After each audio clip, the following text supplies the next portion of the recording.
అటువంటి ఈ అవకాశాన్ని బట్టి దేవునికి ఎంతో వందనాలు చెల్లిస్తున్నాను. దేవునికి మహిమ కలుగునుగాక. హల్లెలూయా. మరి ఈరోజు పునరుత్థాన దినం కాబట్టి కల్వరిని ఎక్కువ తలుచుకుంటున్నారు. కల్వరి తలుచుకుంటున్నాం కదా. మొన్న గుడ్ ఫ్రైడే రోజు, ఈరోజు పునరుత్థానాన్ని ఎక్కువగా హైలైట్ చేయాలి. ఎందుకంటే ఈరోజు పునరుత్థాన దినం కాబట్టి కదా. కనుక ఆ పాట ఏదైనా కూడా సమయం సందర్భంగా ఎప్పుడూ సిలువను జ్ఞాపకం చేసుకోవాలి, కాదని నేను ఆడటం లేదు. కానీ ఈరోజు ముఖ్యంగా పునరుత్థానాన్ని జ్ఞాపకం చేసుకొని సంతోషించేటటువంటి గొప్ప రోజు. దేవునికి మహిమ కలుగును గాక.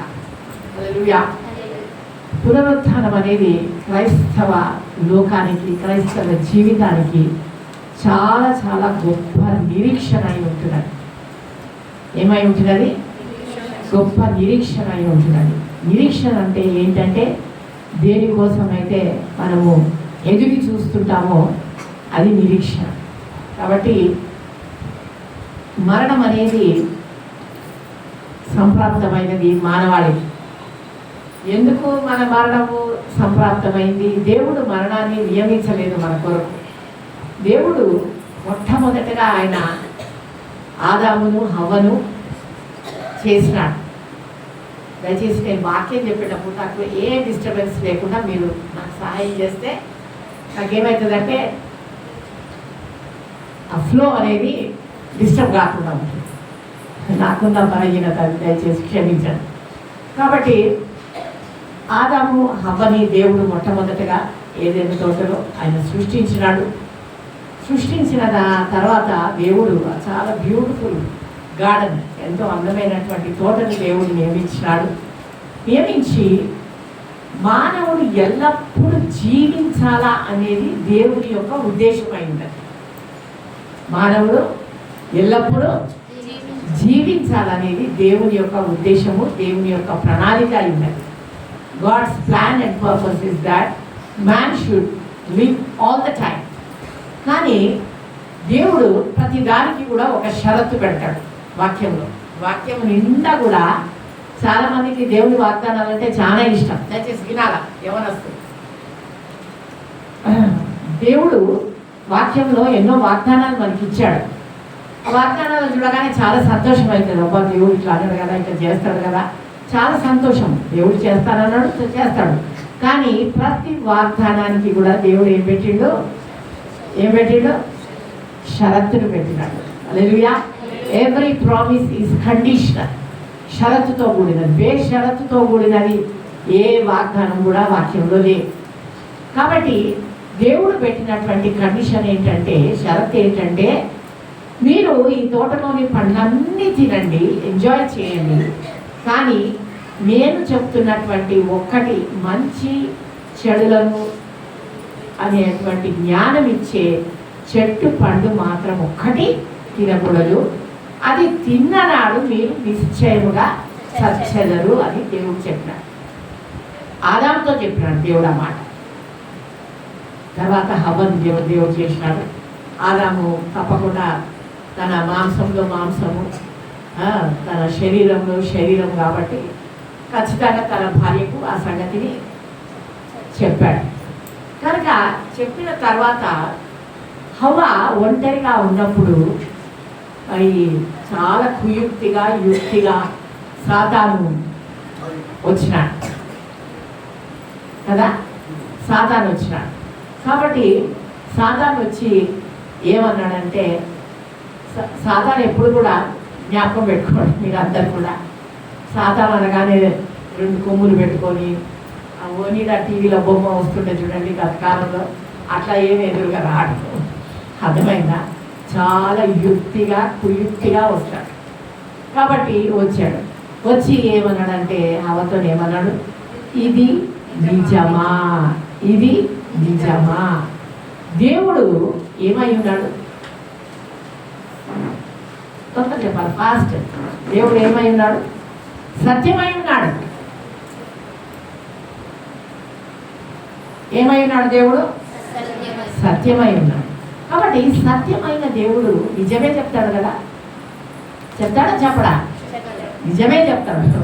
కాబట్టి దేవుడు నిజమే చెప్పినాడు. కానీ సాతాను ఎప్పుడైనా కూడా మన మనసులో మన మైండ్తోని మాట్లాడుతుంటారు. మైండ్ దగ్గర ఫస్ట్ స్టార్ట్ అవుతుంది సాతాను మనల్ని అటాక్ చేయడం, శోధించడం. కాబట్టి ఇది నిజమా అనడం అయింది. అప్పుడు హవ్వ ఏం చెప్పాల్సి ఉండే? నిజమే అని చెప్పాల్సి ఉండే కదా. కానీ పాపం పెద్ద డౌట్లో పడిపోయింది. కాబట్టి సాతాను ఏమన్నాడంటే, ఇది తిననాడు నిశ్చయంగా చచ్చదవని దేవుడు చెప్పిండు అని అంటే, సాతాను ఏమంటాడు? నువ్వు చావనే. కాబట్టి ప్రియమైన వాళ్ళ జాగ్రత్తగా జీవితాన్ని కొనసాగించాలి. వాక్యపు వెలుగులో మనం నడవాలి. సాతాను ఎంత యుక్తిగా కుయుక్తిగా మనల్ని పడేస్తుంది అనేది దినదినము జ్ఞాపకం పెట్టుకోవాలి, దినదినము గుర్తు చేసుకోవాలి. అప్పుడు ఏమవుతుంది? దాని ఊళ్ళలో ఉచ్చులలో పడిపోకుండా ఉండడానికి వీలవుతుంది.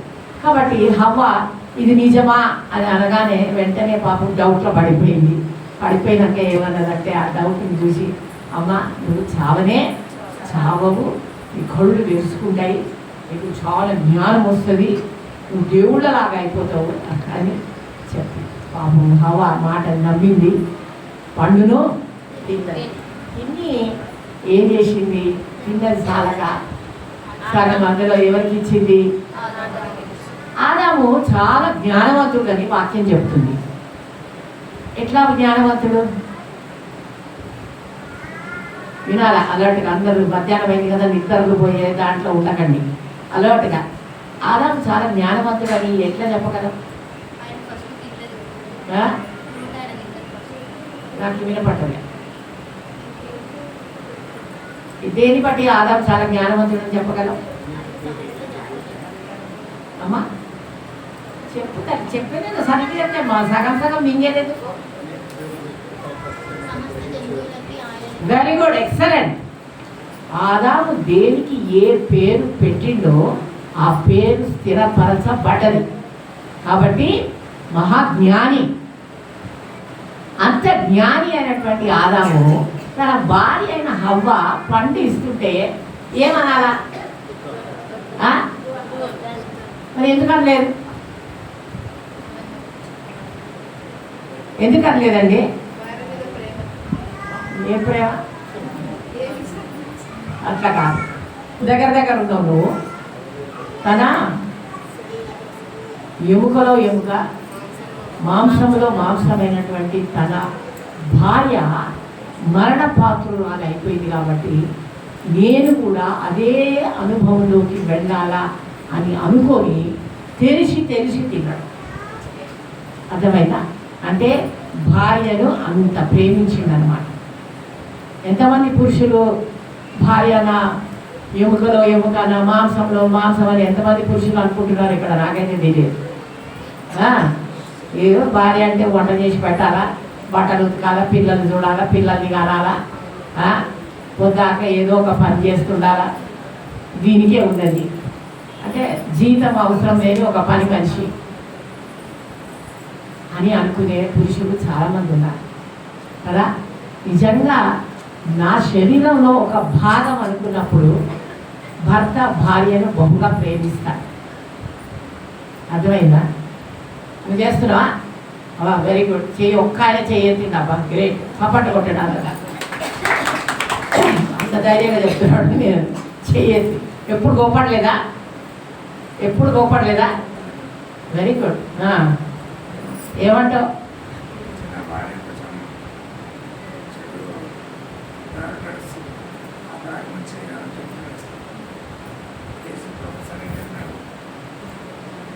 ఏంటంట? మీరు ఎవరైనా వినబడితే చెప్పండి.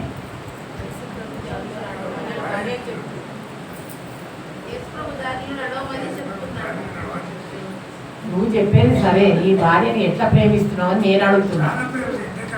ఎట్లా? ఏ విధంగా? ఏ ఓర్చుకుంటున్నావా? సహిస్తున్నావా?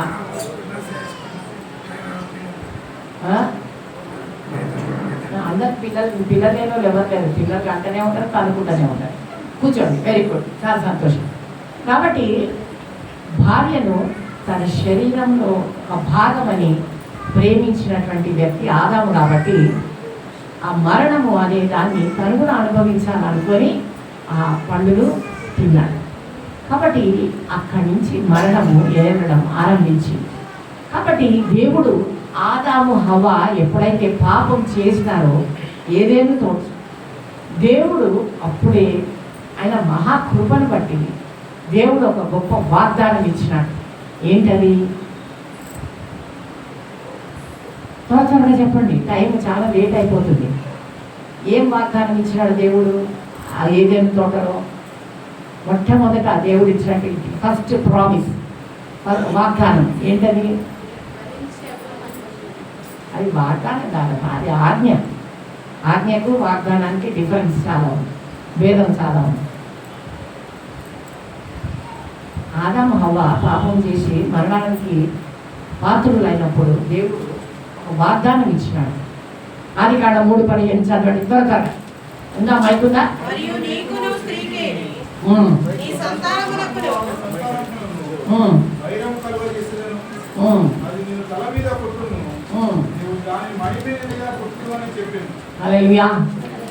దేవుడు ఏం చెప్పాడు? స్త్రీ సంతానము. ఏమని చెప్తున్నాడు? స్త్రీ సంతానమునకు నీకును వైరము కలుగును.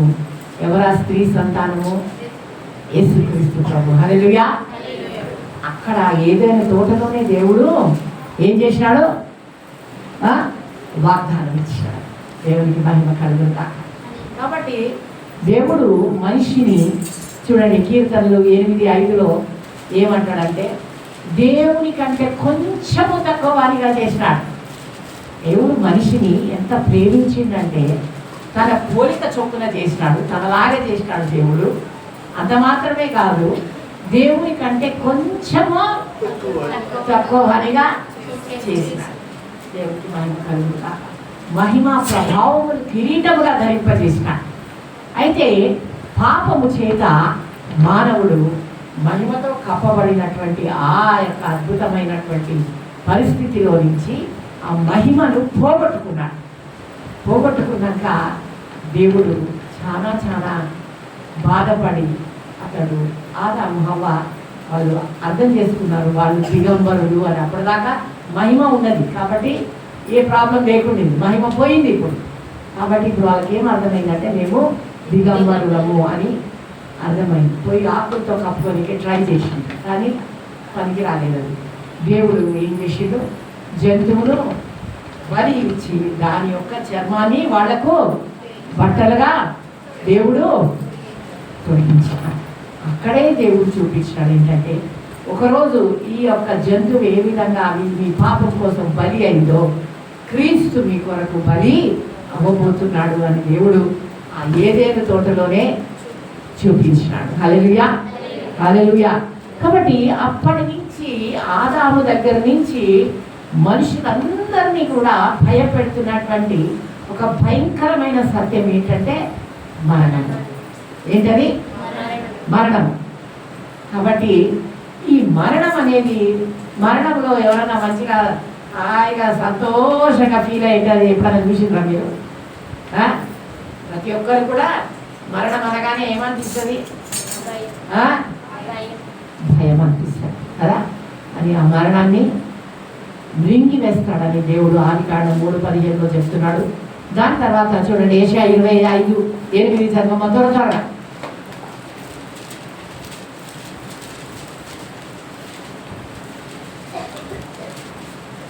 మీ పక్కన ఎవరైనా నిద్రపోతుంటే దయచేసి వాళ్ళని లేపండి.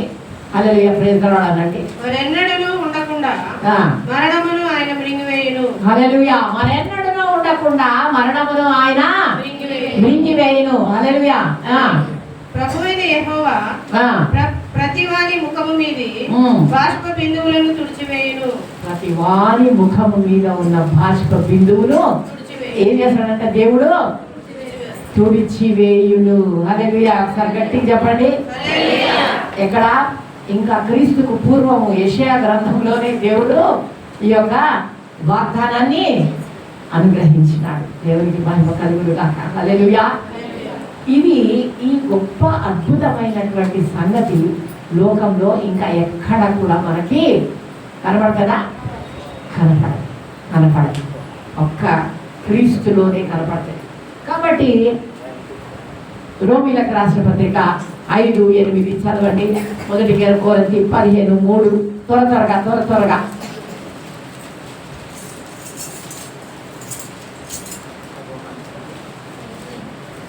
రోమీలకు రాసిన పత్రిక 5:8.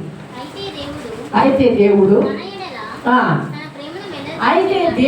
మన ఎడల తన ప్రేమను వెల్లడిపరిచి ఉన్నాడు. ఎట్లనగా మనం ఇంకను పాపులమై ఉండగా క్రీస్తు మన కొరకు చనిపోయేను. హల్లెలూయా. మనం ఏమై ఉండగా? పాపులమై ఉండగా. మనం ఏదో చాలా పెద్ద గొప్ప నీతిమంతులము, చాలా మంచోళ్ళము, చాలా పరిశుద్ధులమైనందుకు కాదు. మనము ఇంకనూ పాపులమై ఉండగా క్రీస్తు మన కొరకు చనిపోయాను. హల్లెలూయా. కాబట్టి చేసినటువంటి పాపానికి ఏమున్నదంటే శిక్ష ఉన్నది. అదే నిత్య నరకము, నిత్య మరణం. అయితే దేవుడు ప్రేమించి ఏం చేసిందంటే ఈ పాపానికి శిక్ష ఉన్నది. పాపం వల్ల వచ్చు జీతము మరణం, దానికి శిక్ష ఉన్నది. అయితే దేవుని యొక్క కృపావరము క్రీస్తు యేసునందు నిత్య జీవము. కాబట్టి ఈ పాపము నుంచి, ఈ మరణం నుంచి మనిషిని విడిపించాలని దేవుడు ఆది కాండంలోనే ఆయన ఆలోచన చేసి ఏం చేసిందంటే తన కుమారుడైన యేసు క్రీస్తును కన్య గర్భంలో జన్మింపజేసి ఈ లోకానికి ఆయన అనుగ్రహించి ఉన్నాడు. హల్లెలూయా, హల్లెలూయా. కాబట్టి దేవుడు ఇంత గొప్ప దేవుడు, ఆయన మాట చేత సర్వ ప్రపంచాన్ని కలగజేసినటువంటి ఈ దేవుడు మనుషులందరూ కూడా రక్షణ పొందుదురుగాక, రక్షింపబడుదురుగాక అని అంటే రక్షణ రాదా మనకి? అసలు మరి వచ్చేటట్టు మాట అయితే ఎందుకు చేయలేదు దేవుడు? అట్లా ఎందుకు చేయలేదు? దేవుడు మాటతో ఇంత పెద్ద లోకాన్ని, ప్రపంచాన్ని చేసిన దేవుడు మరి వీళ్ళందరూ నశించుకోకుండా వీళ్ళకి రక్షణ వచ్చునుగాక అని ఒక మాట పలికితే, రక్షణ వచ్చే మాట అయితే మరి ఎందుకు పలకలేదు? తొందరగా చెప్పాలి, ఫాస్ట్. మీరు లేట్ చేస్తుంటే టైం అవుతుంది. ఎందుకు అనలేదు? మరి ఎందుకు నోటి మాటతో చెప్పలేదు? ఇక అందరికి రక్షణ కలుగును కాక అంటే రక్షణ వస్తుందని చెప్తున్నారు కదా, మరి ఎందుకు అనలేదు? మరి అప్పుడు నువ్వు అన్న మాటని నువ్వు కాంట్రడిక్ట్ చేస్తున్నావు. నువ్వు చెప్పిన మా స్టేట్మెంటే నువ్వు దాన్ని పరస్పర విరుద్ధం మాట్లాడుతున్నావు.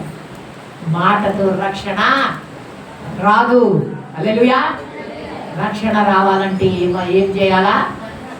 రక్తము చిందించనిది పాప క్షమాపణ కలగదు. Hebrews 9:22 Hebrews 9:22 రక్తము చిందించనిది పాప క్షమాపణ కలగదు. తర్వాత మన వేదాలు, భారతీయ వేదాలు కూడా చెప్తున్నాయి ఏమనంటే, సర్వ మానవాళి పాపం పోవాలంటే సర్వ పాప పరిహారో రక్త ప్రోక్షణం అవశ్యం, తద్రక్తం పరమాత్మేన పుణ్యదాన బలియాగం. సర్వ మానవాళి పాపం పోవాలంటే రక్తము చిందించబడాలా, ఆ రక్తము పరమాత్ముడిదై ఉండాలా, ఆ పరమాత్ముడు తను తాను స్వయంగా బలిగా అర్పించుకోవాలా. అటువంటి వారి రక్తమే మన పాపము నుంచి మనల్ని విడిపిస్తుందని మన భారతీయ వేదాలు సెలవిస్తున్నాయి. కాబట్టి దేవుడు ఏమై ఉన్నాడు? యోహాను సువార్త 4:25-26 ఏమై ఉన్నాడు దేవుడు? Very good, excellent. దేవుడు ఆత్మ అయి ఉన్నాడు. ఆత్మ అయిన దేవుడు రక్తాన్ని చిందించగలడా? చిందించలేడు. కనుకనే దేవుడు ఆకాశ మహాకాశాలు పట్టజాలనటువంటి ఆ గొప్ప దేవుడు ఏమవ్వాల్సి వచ్చిందంటే మానవ రూపము ధరించాల్సి వచ్చింది. హల్లెలూయా, హల్లెలూయా. ఆకాశ మహాకాశాలు పట్టజాలనటువంటి అంత గొప్ప దేవుడు ఏం కావాల్సి వచ్చింది? మానవ రూపం ధరించి మరియ గర్భంలో తను తాను తగ్గించుకొని శిలువ మరణము పర్యంతము ఆయన తను తాను రిక్తునిగా చేసుకొనెను. ఏం చేసుకున్నాడు? రిక్తునిగా చేసుకున్నాడు. అంటే అర్థం ఏంటిది? అంటే ఈ ఎంటీ హిమ్సెల్ఫ్, ఏమి లేనివాడుగా తను తాను తగ్గించుకున్నాడు. హల్లెలూయా. భూమి దాని సంపూర్ణత, లోకము దాని నివాసము యెహోవాయే. అన్ని ఆయనే అయినాక కూడా ఏం చేసుకున్నాడంట? తను తాను ఏమీ లేని వాడుగా చేసుకొని ఈ లోకానికి వచ్చాడు. హల్లెలూయా, దేవునికి మహిమ కలుగును గాక. కాబట్టి ఆయన మన గుడ్ ఫ్రైడే మనం చేసుకున్నాం కదా. ఆ గుడ్ ఫ్రైడే నాడు యేసు ప్రభు ఏం చేసిందంటే మన కొరకు సిలువలో ఆయన బలి అయినాడు. మన సర్వలోక పాపము, మన పాపము, ఒక్కొక్కరి పాపము ఆయన మీద వేసుకొని మనకు రావాల్సిన శిక్ష ఆయన భరించి దేవుడు ఏదైతే న్యాయం చేసినాడో, ఏంటది? రక్తము చిందించనిది పాప క్షమాపణ కలుగదు అనే న్యాయ విధిని దేవుడు విధించినాడో ఆ రక్తాన్ని శిలువలో ఆయన చిందించినాడు. హల్లెలూయా. కాబట్టి మన 1 యోహాను 1:9 చదివితే అక్కడ రాయబడి ఉంటుంది, మన పాపము మనము ఒప్పుకొని ఎడల ఆయన నమ్మదగిన వాడును, నీతిమంతుడు కనుక సమస్త దుర్నీతి నుండి మనలను పవిత్రులుగా చేయును. అప్పుడు 1:7, 1 యోహాను 1:7, అప్పుడు ఆయన కుమారుడైన యేసు రక్తము ప్రతి పాపము నుండి మనల్ని పవిత్రులుగా చేయును. హల్లెలూయా. ఆయన చనిపోవడమే కాదు, సమాధి చేయడమే కాదు. చూడండి 1 కొరింథీ 15:3 చదవండి.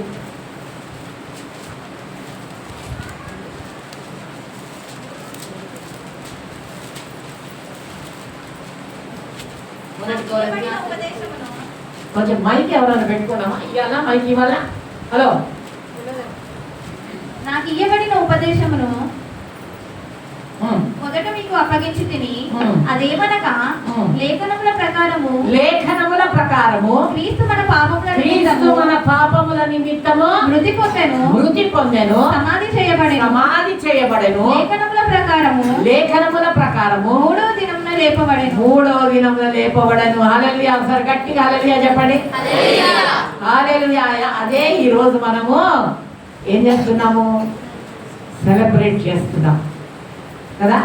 మనము సంతోషిస్తున్నాం, జరుపుకుంటున్నాం. పునరుత్థాన దినాన్ని మనం ప్రతి ఆదివారం కూడా పునరుత్థాన దినమే. It is called as the day of resurrection, ప్రభు దినము అని మనం పిలుస్తున్నాం. అర్థమైందా? చాలా మంది ఆదివారాన్ని పట్టుకొని విశ్రాంతి దినం అంటారు. కాదు, అది కరెక్ట్ కాదు. అది పాత నిబంధనలో శనివారాన్ని విశ్రాంతి దినం అన్నారు. కొత్త నిబంధనలో ఆదివారము ఏం రోజు? అది పునరుత్థాన దినము, ప్రభు దినము, ద లార్డ్స్ డే అని ఉండేది. కాబట్టి లేఖనముల ప్రకారం ఆయన 3వ నాడు ఏమైందో? తిరిగి లేచిండు. హల్లెలూయా. కాబట్టి ఈరోజు సంతోషించడానికి కారణం ఏంటంటే మన విమోచకుడు ఏమై ఉన్నాడు? సజీవుడై ఉన్నాడు. హల్లెలూయా. కాబట్టి ఒకవేళ పునరుత్థానమే లేకపోతే, పునరుత్థానం అంటే ఏంటంటే అర్థము? పునరుత్థానం అంటే అర్థం ఏంటి? ఏదో అందరు గుడు అంటే ఒక్కటి కూడా అర్థమైంది. పునరుత్థానం అంటే చనిపోయి తిరిగి లేయడం అనేది పునరుత్థానమై ఉంటున్నది. హల్లెలూయా. హల్లెలూయా. ఈస్టర్ అంటే పునరుత్థానము కదా. ఈస్టర్ అని అందరం సంతోషపడుతున్నాం కదా. పునరుత్థాన దినము మరణ భయము అందరినీ పట్టుకొని పీడిస్తున్నటువంటి భయంకర పరిస్థితిలో నుంచి విడిపించడానికి ఆ గొప్ప రక్షకుడు. క్రిస్మస్ ఇంకా క్రిస్మస్ డెకరేషన్ కనబడుతుంది. మానవ రూపము ధరించి లోకానికి వచ్చినటువంటి గొప్ప రక్షకుడు. గుడ్ ఫ్రైడే నాడు మన పాపముల నిమిత్తం ఆయన ప్రాణం పెట్టినాడు. ఈస్టర్ రోజు పునరుత్థాన విధంగా ఆయన తిరిగి లేచినాడు కనుక మన దేవుడు, మన విమోచకుడు ఏమై ఉన్నాడు? సజీవుడై ఉన్నాడు. హల్లెలూయా. ఈ మాట మీకు లోకంలో ఇంకా ఎక్కడ కనపడదు. కనపడతారా? ఎక్కడ ఉందా? డౌట్ ఉందా? చెప్తలేదు. సగం నోరు తెలుసుకుని సగం తెలుస్తలేదు. కారణం ఏంటి? ఇంకెక్కడ కూడా లేదు, లేనే లేదు. ఒక్క క్రీస్తులోనే ఉన్నది. పునరుత్థానమును ఏమంటాడు? యోహాను సువార్త 11:25లో ఒకసారి చదవండి.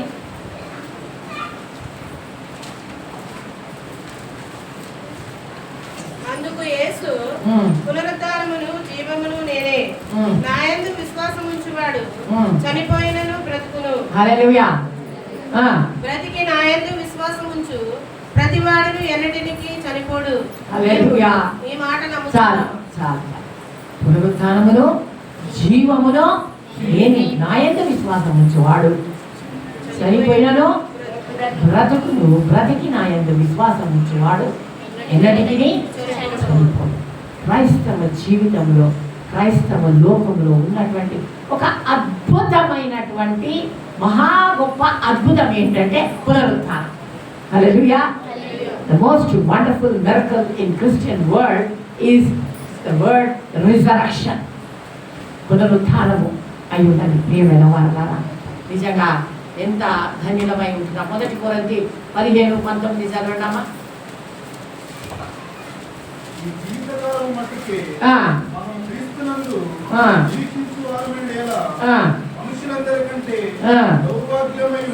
హల్లెలూయా. ఈ జీవిత కాలము మట్టుకే మనకు క్రీస్తునందు నిరీక్షించిన వారమై ఉన్నాడలా మనుషులందరికంటే ఏంటంటే మనము దౌర్భాగ్యం, అంటే మోస్ట్ హోప్లెస్ యూజ్లెస్ పీపుల్ అన్నమాట. కాదు, ఈ జీవిత కాలము తర్వాత కూడా గొప్ప నిరీక్షణ ఉన్నది, అదే పునరుత్థానం. హల్లెలూయా. ఈ జీవిత కాలము మట్టుకే కాదు మనకున్న నిరీక్షణ, ఈ జీవితము అయిపోయిన తర్వాత గొప్ప నిరీక్షణ ఉన్నది. అదే మన యొక్క ధన్యత, అదే మన యొక్క భాగ్యమై ఉంటున్నది. ప్రియమైన వారలారా, హల్లెలూయా. దేవునికి స్తోత్రములు కలుగుగాక. కాబట్టి లాజరు సమాధి దగ్గర యేసు ప్రభు ఈ మాట చెప్తాడు. ఏమని? పునరుత్థానమును జీవమును నేనే, నేనే అని చెప్తాడు. కాబట్టి నేనే అని చెప్పే అంత ధైర్యము ఎవరికి కూడా లేదు కదా, నేనే అని చెప్తాడు. కాబట్టి లాజరు చనిపోయి మురిగిపోయి 4 రోజులైంది, లోపల ఉన్నాడు. ఎవరికి ఇష్టం ఉంటుందండి సొంత అక్కజనంటే వద్దు ప్రభా, వద్దు ప్రభా, ఇప్పటికి 4 రోజులైంది, కంపు కొడుతున్నాడు, వద్దు ప్రభా, వద్దు ప్రభా అంటారు కదా. కానీ దేవుడు ఏమన్నాడు? లాజరు బయటికి రా అని అనగానే బయటికి వచ్చింది. బయటకు వచ్చి లాజరు ప్రైజ్ ది లార్డ్ హల్లెలూయా అని అనగలిగిందా? అనగలిగిందా? ఎందుకు డౌట్? తొందర చెప్పండి, ఫాస్ట్గా వాక్యాన్ని ముందు వెళ్దాము. చెప్పగలిగిందా? ఏమా చెప్పగలిగిందా? నిన్నే అడుగుతున్నది. టమాటా కలర్ చీర సహోదరి చెప్పగలిగిందా? ఎందుకు చెప్పలేదు? కట్లు వండర్ఫుల్, గాడ్ బ్లెస్ యు. చుట్టబడి ఉన్న కట్లు అది అతన్ని లేచి నీళ్ళు వచ్చిండు, ప్రాణం వచ్చింది, కానీ ఏమి ఊరుకులేదు, పలుకులేదు. కారణం ఏంటి? ఆయనకు ఉన్న కట్లు కదా. కాబట్టి చాలా మంది పదే నేను పునరుత్థాన దినం అనేకులకు ఇదే పదే చెప్తుంటా. మనిషి అలసిపోయినా కూడా పర్వాలేదు, ఇదే మాట చెప్తుంటా. ఏంటంటే మనము కట్టుకున్న కట్లు మనల్ని ఈ పునరుత్థాన శక్తిని సంపూర్ణంగా అనుభవించకుండా ఆపేస్తున్నాయి. అర్థమైందా మీకు? ఏం ఆపేసినాయి లాజరును? కట్లు. కాబట్టి మనము క్రైస్తవ జీవితంలో కట్లు కలిగి ఉన్నాం. ఏమేమి కట్లు ఉంటాయి మనకి చెప్పండి, త్వరగా. మీరందరూ చాలా జ్ఞానవంతులు, చాలా బైబిల్ జ్ఞానం ఉంది మీకు. త్వరగా చాలా బాగా చెప్తున్నారు. కమన్, ఏమేమి కట్లు ఉంటాయి మనకి చెప్పండి.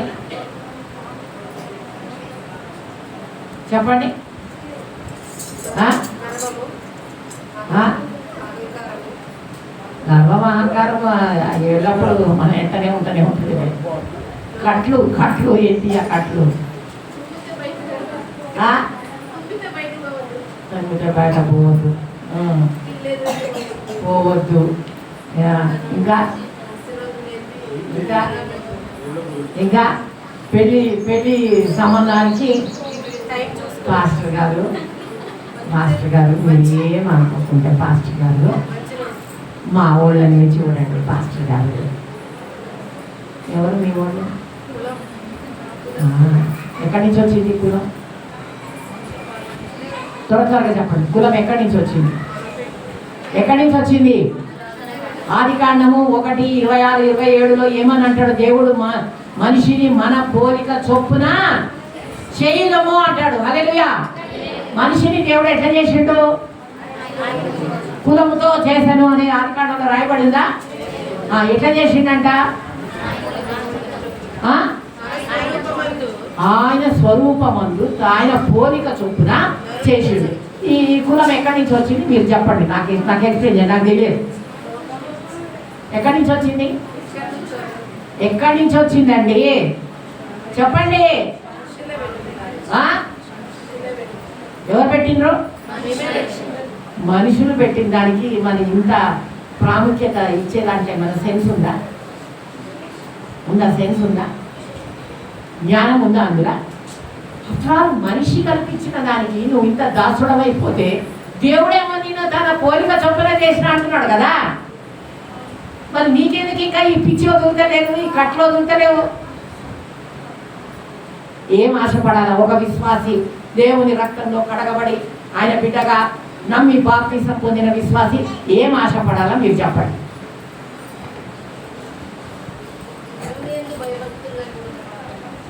వండర్ఫుల్ అమ్మా, గాడ్ బ్లెస్ యూ. చక్కగా వాక్యం చదువుతున్నావు నువ్వు. ఆ వాక్యం నీలో పనిచేస్తుంది. చాలా సంతోషం. I'm so happy. దేవుడు నేను చూసి బహుగా సంతోషిస్తున్నాడు. వాక్యం చదవడం అనేది ఉట్టి చదవడానికి కాదు. వాక్యం ఏం చేయాలా? జీవించాలి. ఏం చేయాలి? వాక్యము జీవించాలి. దేవుడు ఏమని చెప్తున్నాడు? మలాకి 2:10 చదవండి. త్వరగా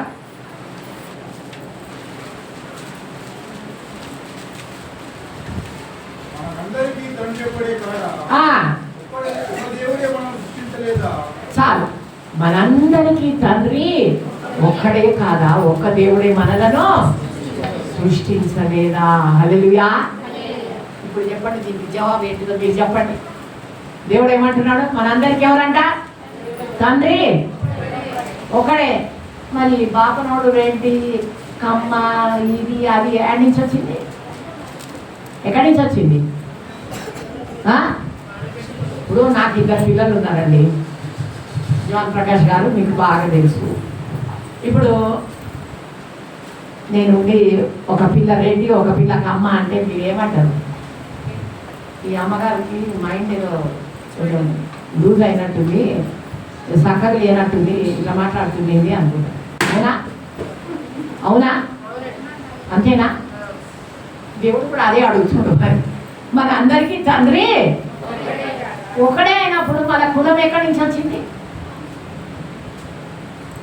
ఎక్కడి నుంచి వచ్చింది? బ్రదర్ నువ్వు చెప్పు. నువ్వేం చెప్తారు? చాలా టైట్ లిప్గా కూర్చుంటున్నావు. ఎందుకు వచ్చిన గొడవ అని చెప్పు. ఎక్కడి నుంచి వచ్చింది? ఎక్కడి నుంచి వచ్చింది? ఎవరు కల్పించింది ఇది? ఎవరు కల్పించింది? మీరు చెప్పాలని నేను చూస్తున్నా. ఎక్కడి నుంచి వచ్చింది? ఆయననా? మీరు గ్రీన్ షర్ట్ వేసుకున్న ఆయననా మీరు? ఎక్కడి నుంచి వచ్చింది? మనిషిని కల్పించి. కాబట్టి మనిషి కల్పించిన దానికి నువ్వు అంత ప్రాముఖ్యత ఇస్తున్నావంటే సంథింగ్ రాంగ్ విత్ యూ. దేవుడు నీలో లేకుండా ఉండాలా, లేకపోతే నువ్వన్న నరకానికి పోయేది రెడీగా ఉన్నావు అనమాట. దేవుడు మన లోపల ఉంటే ఈ చెత్తను మనము ఎప్పుడు ఆలోచించి అసలు లేదని. అమెరికా పో, ఎడ కనపడతాడో కమ్మారెడ్డి మాదిగా కనపడుతుండే. పోయి చూడు పో అమెరికాలా కనపడుతుండా? మరి మన దగ్గర నుంచి ఆడి నుంచి వచ్చిండు. మనందరినీ దేవుడే చేసిండు కదా. మరి ఎక్కడి నుంచి వచ్చిండు? మనము కల్పించుకున్నాం. మనోడేనా అండి? మనోడే అయినాక వాడు మెత్తగా తంతడా అప్పుడు సిగ్గు వస్తుంది. అర్థమైందా? దేవుని అడగాల్సిందంటే ఏమంటాడు? మీరు అవివేకులు కాక ప్రభు యొక్క చిత్తమేమో గ్రహించుకోండి. హల్లెలూయా. ఎఫెసీయులకు రాసిన పత్రిక 5:17 ఉంటుంది. తర్వాత చూసుకోండి. ఇప్పుడు కాదు, మీరు అవివేకులు కాక ప్రభు యొక్క చిత్తమేమో గ్రహించుకొనుడి. హల్లెలూయా. అయ్యా నీ చిత్తం, మా జీవితంలో నీ చిత్తం ఏంటో అది మాకు బయటపరచండి ప్రభా అన్నప్పుడు దేవుడు he will give you the best. ఏది ఇస్తాడు? నువ్వు ఈ పెంటకే ఆశపడితే నీకు పెంటనే దొరుకుతుంది. రాసి పెట్టుకో. నా అమ్మగారు చెప్పిందా, ఇక్కడ హృదయం మీద రాసి పెట్టుకో. పెంటకు ఆశపడితే పెంటనే మిగులుతుంది. దేవుని ఆశపడితే దేవుడు దొరుకుతాడు. హల్లెలూయా, హల్లెలూయా. దేవునికి మహిమ కలుగును కాక. ఇంకా ఇంకా ఏముంటుంది మన లోపల? తెల్లగుండా, ఆ నల్లగుండా తెల్ల పిల్ల కావాలి.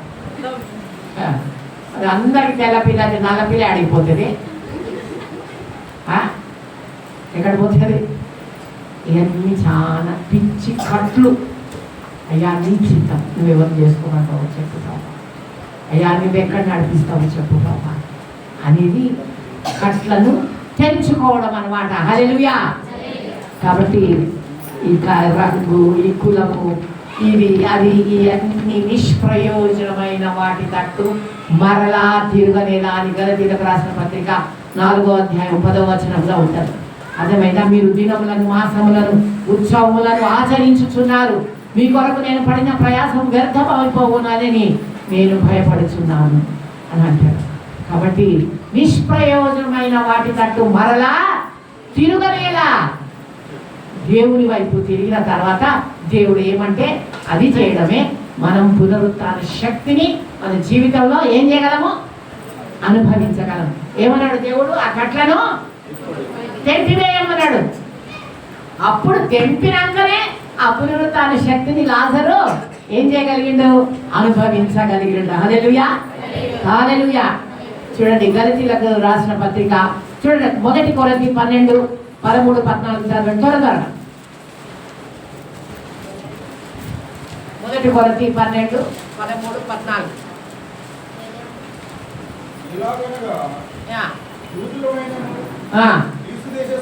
యూదులమైనను గ్రీసు దేశస్థులమైనను దాసులమైనను స్వతంత్రులమైనను మనమందరము ఒక్క శరీరములోనికి ఒక్క ఆత్మలోనికి బాప్తిస్మము పొందితిమి.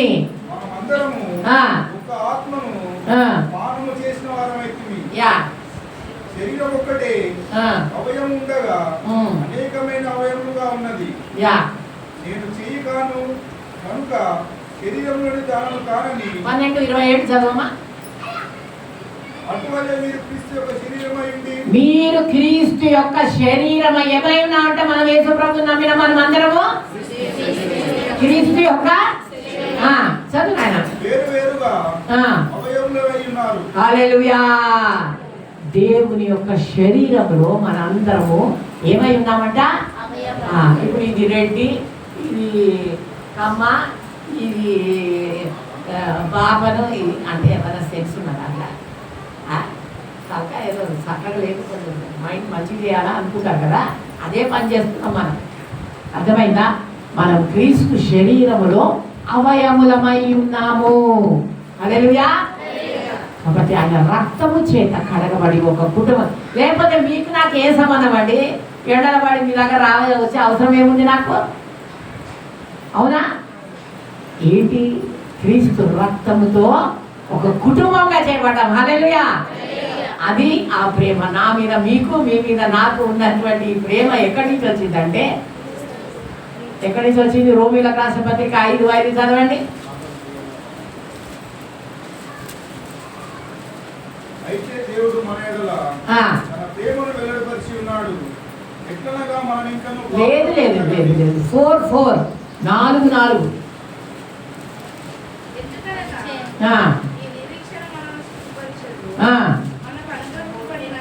మనకు అనుగ్రహింపబడిన పరిశుద్ధాత్మ ద్వారా దేవుని ప్రేమ మన హృదయములలో కుమ్మరింపబడి ఉన్నది. హల్లెలూయా. గట్టిగా ఒకసారి చెప్పండి. నిద్ర అంతా నిద్ర పారిపోవాలా? గట్టి అందరు చెప్పాలి గట్టిగా. హల్లెలూయా. కాబట్టి ఏమై ఉన్నామంట మనము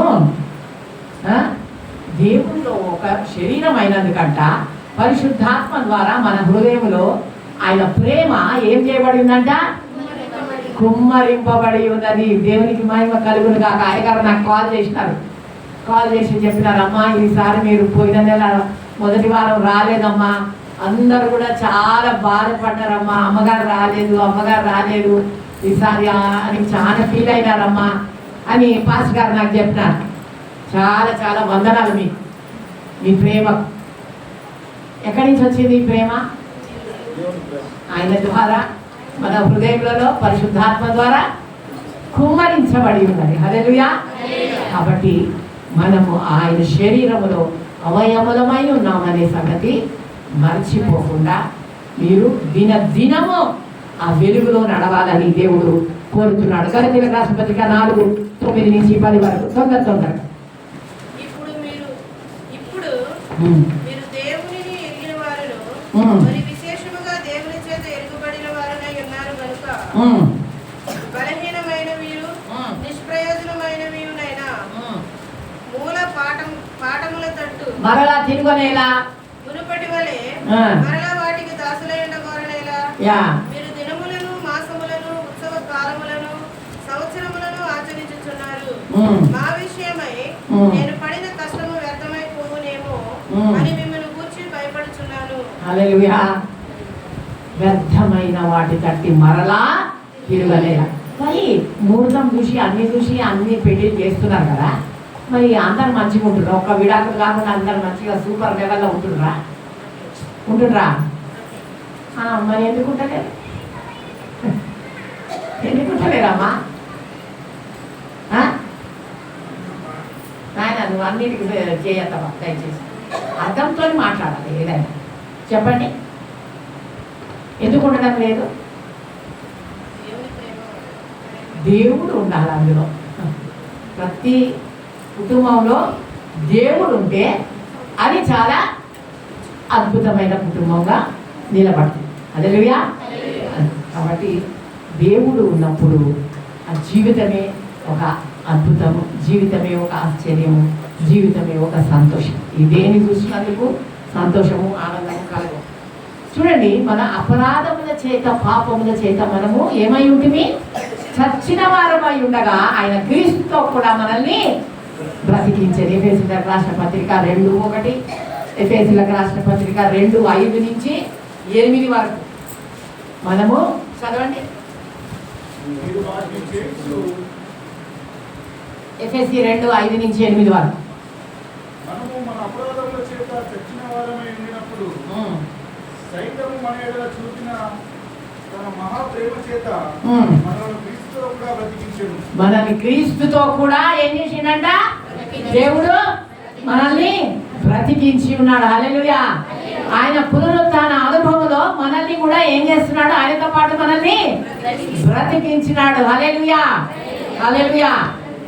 రోమీయులకు రాసిన పత్రిక 6:4-5 వరకు చదవండి అమ్మా.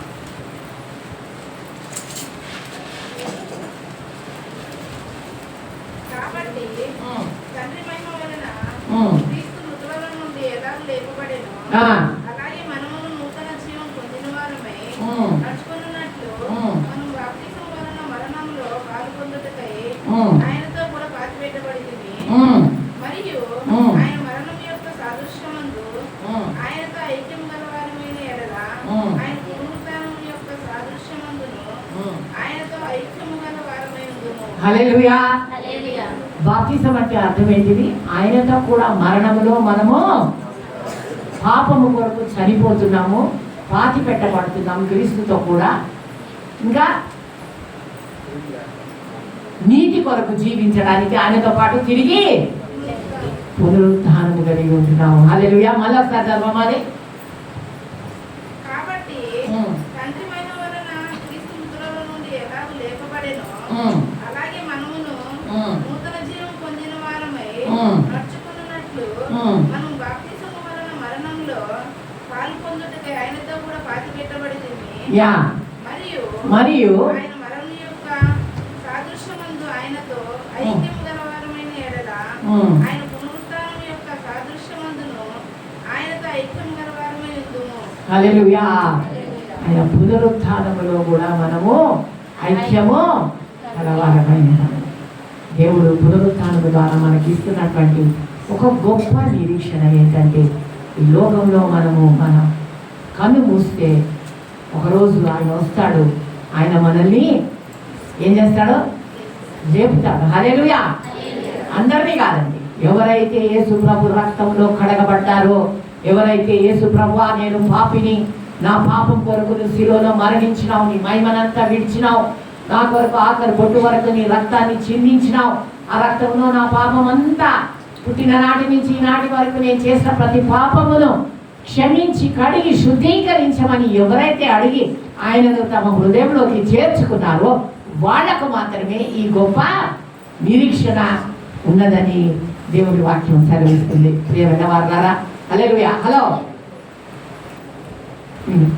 కాబట్టి ఇంత గొప్ప రక్షణ నిర్లక్ష్యము చేసిన ఎడల ఎలాగూ తప్పించుకొందురని హెబ్రీయులకు రాసిన పత్రిక 2:3 ఉంటుంది. ఇంత గొప్ప రక్షణ, ఎంత గొప్ప రక్షణ, అంత మహిమను వదిలేసి వచ్చినాడు ఆయన మన కొరకు. హల్లెలూయా. తప్పించుకోలేము. జాగ్రత్త. ఈ పునరుత్థాన దినమున ప్రభు మన జ్ఞాపకం చేస్తున్నాడు. ఇంత గొప్ప రక్షణను నిర్లక్ష్యము చేసిన ఎడల మనము తప్పించుకోలేము. అపొస్తలుల కార్యం 22:10 త్వరగా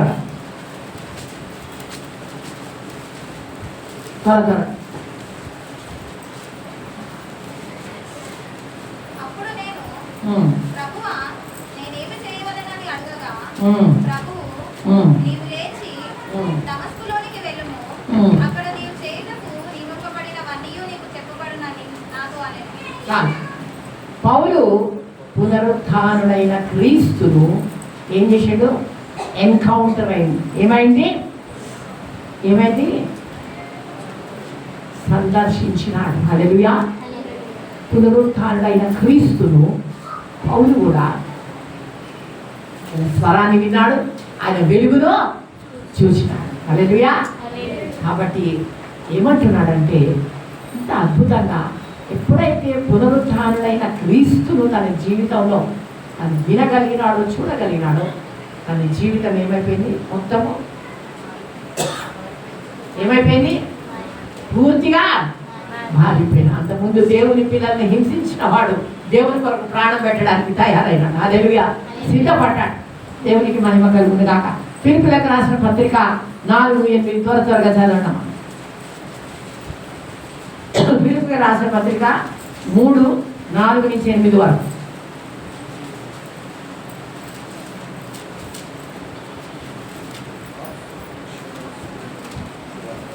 ఎంతగానో ఇన్ని కష్టములు అనుభవించుట 3:4-8 వరకు. ఎంతగానో ఇన్ని కష్టములు అనుభవించుట అది నిజముగా వ్యర్థమగున. ఆత్మలోకి అనుగ్రహించి మీలో అద్భుతములు చేయించువాడు ధర్మశాస్త్ర సంపత్తిల వలన లేక విశ్వాసముతో వలన చేయించుచున్నాడు. అబ్రహాము దేవుని నమ్మెను, అది అతనికి విశ్వాసించబడింది. కాబట్టి విశ్వాస సంబంధుడి అబ్రహాము కుమారులని మీరు తెలుసుకొనుడి. దేవుని విశ్వాసములుగా అన్యజనులను నీతిమంతులుగా తీర్చినని లేఖము ముందుగా చూసి నీ యందు అన్యజనులందరూ కావలియునంటే నేను శరీరమును ఆస్పదముగా చేసుకొనవచ్చును, మరి ఎవడైనను శరీరమును ఆస్పదముగా చేసుకొనదలచిన ఎడల నేను మరి ఎక్కువగా చేసుకొనవచ్చును. 8వ దినమున సున్నతి పొందితిని, ఇశ్రాయేలు వంశపు వాడనై బెన్యామీను గోత్రములో పుట్టి హెబ్రీయుల సంతానమైన హెబ్రీయుడనై ధర్మశాస్త్ర విషయమును పరిసయుడునై ఆసక్తి విషయము సంఘమును హింసించు వాడనై ధర్మశాస్త్రం వలన నీతి విషయము అనింద్యుడనై ఉంటిని. అయినను ఏవియు నాకు లాభకరమై ఉండెనో వాటిని క్రీస్తు నిమిత్తము నష్టముగా ఎంచుకొంటిని. నిశ్చయముగా నా ప్రభువైన యేసుక్రీస్తును గూర్చిన అతి శ్రేష్టమైన జ్ఞానం నిమిత్తమును సమస్తమును నష్టముగా ఎంచుకొనిచున్నాను. క్రీస్తును సంపాదించుకొని ధర్మశాస్త్రము మూలమైన నా నీతిని గాక క్రీస్తునందరి విశ్వాసము వలననైన నీతి అనగా విశ్వాసమును బట్టి 10-11 కూడా చదవమా. 10-12 వరకు సేమ్ అదే చాలు. ఏ విధము చేతనైనను దయచేసి వినండి. ఏ దినం మొదట ఏమంటుండంటే ఏవేవి నా జీవితంలో చాలా గొప్ప విషయాలు అన్నాయో అవన్నీ నేను క్రీస్తు నిమిత్తము పెద్దగా ఎంచుకుంటున్నాను అంట. మేము చాలా గ్రేటు, మా తాత ఇంత గ్రేటు, మాకు ఇంత ఆస్తి ఉన్నది, మాకు ఇది ఉన్నది, అది ఉన్నది, ఇదంతా అంత పెద్దగా ఎంచుకుంటున్నాను అంటున్నాడు. యా, మృతులలో నుండి నాకు పునరుద్ధానము కలగవలనని ఆయన మరణ విషయములో సమానము గలవాడనై ఆయనను ఆయన పునరుద్ధాన బలమును ఎరుగు నిమిత్తమును ఆయన శ్రమలలో పాలివాడి నగుట ఎట్టిదో ఎరుగు నిమిత్తమును సమస్తమును నష్టపరుచుకొని వాటిని పెంటతో సమానముగా ఎంచుకొనిచున్నాను. ఇది ఆయన పునరుత్థాన శక్తి ఎటువంటిదో, ఆయన పునరుత్థాన బలం ఎటువంటిదో నేను ఎరుగు నిమిత్తము ఏమంటున్నాడు పౌలు, సమస్తమును నేను వెంటగా సమానముగా ఎంచుకొనిచున్నాను. మనం ఏమేమి చాలా గ్రేట్గా ఫీల్ అయ్యి ఉన్నాయో అవన్నీ ఏం చేయాలంటున్నాడు, వెంటగా ఎంచుకొని క్రీస్తు పునరుత్థానం యొక్క బలమును ఆయన శక్తిని అనుభవించాలని. ఇది మాత్రం నేను ఎక్కువగా ఏం చేస్తున్నాను అంటున్నాడు, ఆశపడుతున్నాను. That I may know the power of his resurrection. క్రీస్తు యొక్క పునరుత్థాన శక్తిని నేను ఎరుగు నిమిత్తము సమస్తము నేను ఏమంటున్నామా వెంటగా ఎంచుకొని ఆ పునరుత్థాన శక్తి అనుభవించాలా. మనం అనుభవించడమే కాకుండా మన ద్వారా ఆ శక్తిని ఎవరు పొందాలా, ఇతరులు పొందాలి. హల్లెలూయా. దేవుడు అంటాడు అబ్రహాముతో, నేను నిన్ను ఆశీర్వదించేదను, అనేకులకు ఆశీర్వాద కారణముగా చేసేదాను. కాబట్టి ఆ పునరుత్థాన శక్తిని మనం అనుభవించాలా. ఆ శక్తిని ఇతరులకి పౌలు ఏం చేసిండు, ఎటువంటి శక్తి అని అంటే ఆయన చేతి హ్యాంకిలు తగిలితే మనుషులు ఏమైనరు, స్వస్థత పొందిన. హల్లెలూయా. Very good. స్వస్థత పొందిన ఎక్కడి నుంచి వచ్చింది, అది పునరుత్థానపు శక్తి. హల్లెలూయా, హల్లెలూయా. అన్ని పెంటగా ఎంచుకొని ఆయన పునరుత్థానపు శక్తిని పొందుకోవడానికే ప్రయాసపడ్డాడు. కాబట్టి ఆయన హ్యాంకి లోపల కూడా ఏమున్నది, దేవుని యొక్క శక్తి. హల్లెలూయా. మరి అయ్యగారు జాన్ ప్రకాష్ గారు మీకు బాగా తెలుసు కదా, అయ్యగారు ఎప్పుడు కూడా ఫాస్టింగ్స్, ఉపవాస ప్రార్థన ఎప్పుడూ దేవుని దగ్గర గడుపుతూ ఉంటారు. అయితే మంజుల తెలుసు కదా మీకు, మంజుల ఏం చేసిందంటే అయ్యగారి యొక్క హ్యాండ్ కర్చీఫ్ ఆమెనే వాష్ చేస్తుంది, ఆమెనే ఉతుకుతుంది కదా, అది తీసి భద్రంగా పెట్టుకున్నాడు. అయ్యా చాలా ప్రార్థనా పనులు, ఈ యొక్క హ్యాండ్ కర్చీఫ్లో కూడా అంత శక్తి ఉన్నది అని ఎవరు చెప్పలేదు. ఆమె కనిపెట్టింది, ఆమె చూచింది కాబట్టి తీసి దాచిపెట్టుకున్నాడు. హల్లెలూయా. అటువంటి కృప మనందరం కూడా పొందడానికి వీలున్నది. పౌలు పొందినటువంటి కృప, ఆ పునరుత్థానపు శక్తిని అంత పెద్దగా ఎంచుకొని ఆయన పొందుకున్నాడు. కాబట్టి ఆయన ద్వారా అద్భుతాలు, ఆశ్చర్య కార్యాలు, ఎన్నో గొప్ప స్వస్థతలు జరగడానికి వీలైంది ప్రియమైన వారులాగా. కాబట్టి దేవుడు పునరుత్థానమును జీవమునై ఉన్నాడు. ఎహెజ్కేలు 37 అధ్యాయంలో ఎహెజ్కేలుతో దేవుడు అంటాడు, మీరు ఇప్పుడు అదంతా చూసే అవసరం లేదు, నరపుత్రుడా ఈ ఎండిన ఎముకలు బ్రతుకుతాయని నువ్వు అనుకుంటున్నావా అని అడుగుతాడు. అప్పుడు ఏమంటాడు ఎహెజ్కేలు, ఏమంటాడు, మీలాగా చాలా తెలివి, ఏమో ప్రభా మీకే తెలుసు అంటాడు. బతుకుతాయి అంటలేడు, బతకమంటలేడు, ప్రభా మీకే తెలుసు అంటున్నాడు. అప్పుడు దేవుడు ఏమన్నాడంటే, నరపుత్రుడా నీ నోరెత్తి ప్రవచించుము. హల్లెలూయా. ఏమంటున్నాడు దేవుడు, నీ నోరు తెరిచి ప్రవచించుము అనగానే ఎండిన ఎముకలు టక టక టక టక టక టక కొట్టుకొని అన్ని మనుషుల్లాగా అయ్యి, తర్వాత లోపల జీవం లేదు. దేవుడు అంటాడు జీవం వచ్చేటట్టు ప్రవచించుడు అనగానే ఏం చేస్తాడు హెజ్కేలు, ప్రభా దీంట్లో జీవం వచ్చింది కాక అనగానే జీవం వస్తుంది. ఎక్కడి నుంచి వచ్చింది ఇది, దేవుని యొక్క పునరుత్థానపు శక్తి. అది మీకును నాకును దేవుడు అనుగ్రహించి ఉన్నాడు ఆయన బిడ్డలమైన మనకి. హల్లెలూయా. కాబట్టి ఈ పునరుత్థానపు శక్తిని ఎరుగు నిమిత్తము సమస్తము మనం ఎప్పుడైతే పెంటగా ఎంచుకుంటామో ఆ శక్తిని మనం అనుభవించగలము. ఆ శక్తిని ఇతరులకు కూడా మనము పాసం చేయగలము, ఇతరులకు కూడా పంచిపెట్టగలము. ప్రియమైన వారులారా, మీలో ఎంతమంది దేవుని యొక్క పునరుత్థాన శక్తి కలిగి ఉండాలా. ఈ కట్లు విడిపింపబడాలా, ఈ కట్లు మీరు తెంచుకోవాలా, మాకు అవసరం లేదు, ఆయన పునరుత్థాన శక్తిని మేము అనుభవించాలా అని ఎంతమంది ఆశపడుతున్నారు ఈ ఉదయకాలంలో, ఈ మధ్యాహ్న కాలంలో. హల్లెలూయా, ప్రైజ్ ది లార్డ్. దేవునికి మహిమ కలుగును గాక. కాబట్టి దేవుడు తప్పక మరి మీ ఆశను నెరవేరుస్తాడు. పాస్టర్ గారు మీ కొరకు ప్రార్థన చేస్తాను.